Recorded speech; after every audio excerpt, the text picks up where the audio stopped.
आपने Megan Markle का interview देखा? नहीं? तो देखने की जरूरत भी नहीं है, मैं आपको एक लाइन में इसका जिस्ट बता देती हूँ। जिस्ट ये है कि परिवारशाही हो या आम हो, प्रॉब्लम्स वही होती हैं। बेटा, बच्चा गोरा पैदा होना चाहिए। दूध में केसर डाल के पिया करो, बच्चा एकदम दूध जैसा गोरा पैदा होगा। सच में प्रेगनेंसी में कई बिन मांगी नसीहतें मिलती हैं, बिल्कुल मुफ्त मुफ्त मुफ्त। जैसे कि ये कि प्रेगनेंसी में सीढ़ियां नहीं चढ़नी चाहिए, और स्विमिंग वो तो बिल्कुल नहीं करनी चाहिए, और सेक्स वो तो हरगिज नहीं करना चाहिए। तो चलिए आज बात करेंगे प्रेगनेंसी में मिलने वाली इन बेसिर पैर की नसीहतों के बारे में।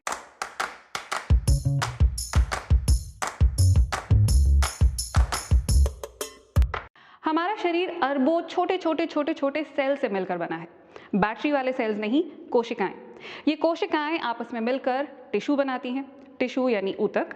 टिश्यूज आपस में मिलकर ऑर्गन बनाते हैं, और ऑर्गन से बनता है ऑर्गन सिस्टम, जैसे कि डाइजेस्टिव सिस्टम या फिर रिप्रोडक्टिव सिस्टम, जिसकी हम आगे बात करने वाले हैं।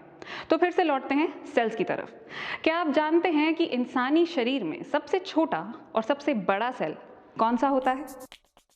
इंसानी शरीर में सबसे छोटा सेल होता है स्पर्म, और सबसे बड़ा ओवम या फिर एग। स्पर्म यानी शुक्राणु भले ही छोटे होते हैं, लेकिन ये 1 मिनट में अपने आकार से कई 100 गुना का सफर तय कर सकते हैं। इजैक्यूलेशन के दौरान 1 अरब से भी ज्यादा स्पर्म निकलते हैं, लेकिन इनमें से जो सबसे पहले अंडे तक पहुंचता है वही उसे फर्टिलाइज कर पाता है। फर्टिलाइजेशन के कुछ 30 घंटे बाद एग 1 से 2 सेल्स में तब्दील हो चुका होता है। फिर धीरे धीरे 2 से 4, 4 से 8 और 8 से 16 सेल्स बनते हैं। इसमें 3 दिन लगते हैं, और ये सिलसिला तब तक चलता रहता है जब तक ये फर्टिलाइज्ड एग यूटेरस की लाइनिंग पर जाकर नहीं लग जाता। एक बार जब ये फर्टिलाइज हो चुका अंडा यूटेरस की लाइनिंग पर जाकर लग जाता है तो फिर पीरियड्स नहीं होते हैं। वैसे पीरियड्स क्या होते हैं, कैसे होते हैं, इनके पीछे वजह क्या है, इस पर मैं ऑलरेडी एक वीडियो कर चुकी हूं। अगर आपने अब तक नहीं देखा है तो लिंक नीचे कमेंट सेक्शन में मौजूद है, आप क्लिक करके देख सकते हैं। फिलहाल ये समझने की कोशिश करते हैं कि प्रेगनेंसी के दौरान हमारे शरीर में क्या सब कुछ होता है। औरत के शरीर में 9 महीने में जो सब होता है वो किसी करिश्मे से कम नहीं। कोख में बच्चा जैसे जैसे बड़ा होता है वैसे वैसे यूटेरस यानी गर्भाशय का आकार भी बढ़ता चला जाता है। प्रेगनेंसी से पहले यूटेरस आकार में एक सेब से भी छोटा होता है। इसका वजन कुछ 60 ग्राम के करीब होता है। स्पर्म अंडे के साथ ठीक तरह से फर्टिलाइज कर सके, इसके लिए यूटेरस का निचला हिस्सा यानी सर्विक्स बड़ी भूमिका निभाता है। ये सर्वाइकल म्यूकस रिलीज करता है जो स्पर्म को हिफाजत से अंडे तक पहुंचा देता है। इसी दौरान शरीर में प्रोजेस्टेरॉन और एस्ट्रोजन हार्मोन्स निकलते हैं जो यूटेरस की लाइनिंग को थिक बना देते हैं ताकि फर्टिलाइज्ड एग वहां आराम से टिक सके। अगले 12 हफ्तों में प्लेसेंटा बनती है जो कोख के अंदर बच्चे की जरूरतों का ख्याल रखती है। प्लेसेंटा गर्भनाल यानी अम्बिलिकल कॉर्ड के जरिए बच्चे को जरूरी पोषण मुहैया कराती है। बच्चे के जन्म के वक्त प्लेसेंटा का वजन करीब 700 ग्राम तक होता है। फर्टिलाइज हो चुका अंडा जैसे ही यूटेरस की लाइनिंग से जुड़ता है वैसे ही यूटेरस का आकार बढ़ने लगता है। एस्ट्रोजन हार्मोन इस बात को सुनिश्चित करता है कि यूटेरस बढ़ता रहे ताकि बच्चे को जगह की कोई कमी ना हो। वही यूटेरस जो पहले महज एक सेब के आकार का था, 9 महीने बाद वो 2 फुटबॉल के बराबर हो चुका होता है, यानी पहले से 20 गुना ज्यादा बड़ा, और ये अंत तक अपना काम जारी रखता है। यूटेरस की मांसपेशियां जब सिकुड़ने लगती हैं तो उसी से लेबर पेन उठते हैं।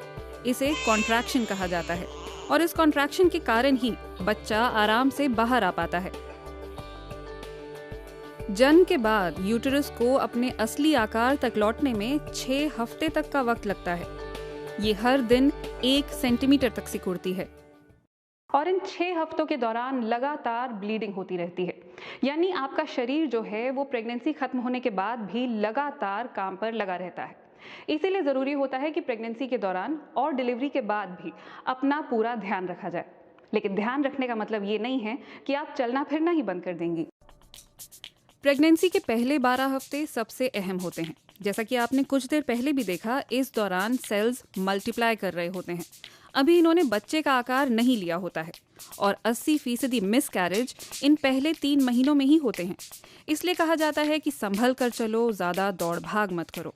पहले ट्राइमेस्टर में हार्मोन्स के ऊपर नीचे होने के कारण कई महिलाओं को बहुत थकान महसूस होती है, बहुत नींद आती है। अगर आपके साथ भी ऐसा है तो बेशक सोइए, अपने शरीर की सुनिए, आराम कीजिए। लेकिन अगर आप फिट महसूस कर रही हैं तो सिर्फ दूसरों के कहने के कारण चलना फिरना बंद मत कीजिए। दूसरा ट्राइमेस्टर यानी चौथे से छठा महीना सबसे आसान माना जाता है। इस दौरान आप एक्सरसाइज, योग या स्विमिंग शुरू कर सकती हैं। लेकिन हाँ, कीजिए वही जिसकी आपके शरीर को आदत है। कुछ नया ट्राई मत कीजिए। अगर पहले वॉक करने की आदत रही है तो वॉक कीजिए। कुछ औरतें तो बिना किसी दिक्कत के जॉगिंग तक कर लेती हैं। वैसे प्रेगनेंसी में स्विमिंग करने की सलाह बहुत दी जाती है, क्योंकि पानी के अंदर शरीर पर ग्रेविटी का असर कम होता है, इसलिए थकान भी कम होती है।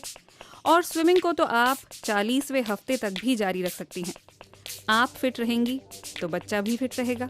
और जहाँ तक खाने पीने की बात है तो इस दौरान आपको पौष्टिक आहार पर पूरा ध्यान देना होता है। लेकिन जी नहीं, आपको 2 लोगों के लिए खाना नहीं खाना होता है।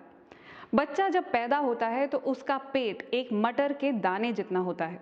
पैदा होने के बाद तो सोचिए, जब बच्चा आपके पेट में होता है तो उसका पेट कितना छोटा होगा, और इतने छोटे से पेट में क्या एक पूरे इंसान का खाना जा सकता है? नहीं ना। तो अगर आप 2 लोगों का खाना खा रही हैं तो वो सारा का सारा लगेगा भी आप ही को। दूध को संपूर्ण आहार माना जाता है, इसलिए इस दौरान दूध आपके लिए अच्छा है। लेकिन कुछ महिलाओं को दूध से एसिडिटी होती है, तो वो अपने साथ ज़बरदस्ती ना करें। और वैसे दूध कोई वाइट वॉश है नहीं कि अंदर जाकर आपके बच्चे को गोरा कर देगा, और ना ही नारियल पानी ऐसा करता है। नारियल पानी एसिडिटी से बचाता है, इसलिए प्रेगनेंसी में इसे पीना फ़ायदेमंद है। लेकिन अगर आप गोरे बच्चे की चाह में ऐसा कर रही हैं तो प्लीज़ रहने ही दीजिए। और बाय द वे, केसर में एंटीऑक्सीडेंट्स होते हैं, इसलिए केसर दूध में डालकर पीने को कहा जाता है। लेकिन इसका बच्चे की कॉम्प्लेक्शन से कोई लेना देना नहीं है। सोचिए, अगर रंग लगना ही होता केसर का तो बच्चा गोरा नहीं पीला पैदा होता। और एक बहुत बड़ी गलतफहमी लोगों में ये है कि प्रेगनेंसी के दौरान सेक्स मुमकिन नहीं है, इससे बच्चे को चोट लग सकती है। जी नहीं, ऐसा बिल्कुल नहीं है। पेनिट्रेशन वेजाइना में होती है और बच्चा यूट्रस में होता है, और दोनों के बीच में सर्विक्स की लेयर होती है, तो बच्चे तक पहुंचने का सवाल ही नहीं उठता।